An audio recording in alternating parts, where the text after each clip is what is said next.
Tulalpan ti selin mintan ang sedong luka satuan nun milpe araw puilut siya sen ruala nilo o kanun na ama supuang suag mayro kay ti senaitan yan engega tiang hoy munange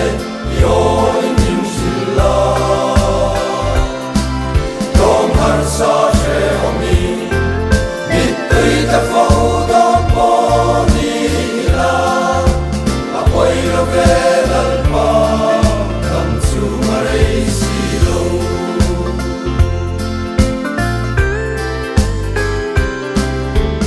kay tim lo verle tiang lim solo po sa tuan nun nin bua say sang nun nuam su ama vanga su rang kacang don vami katana luber su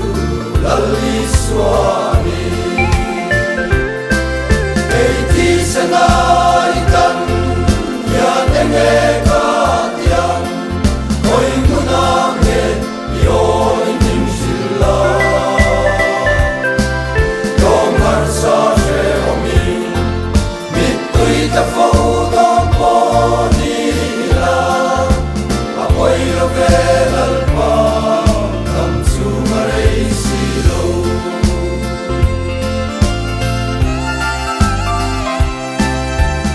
she om noa mengma minti buai tolo kam sum rei lo te atan mayan ni masem mamay na le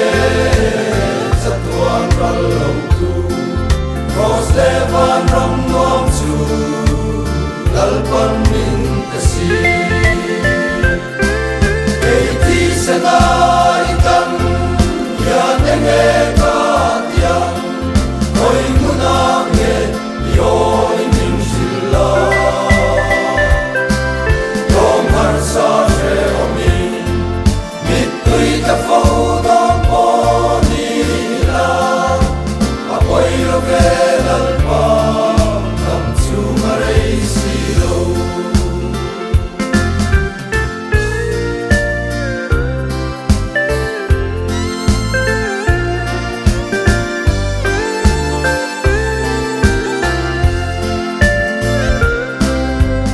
she om noa mengma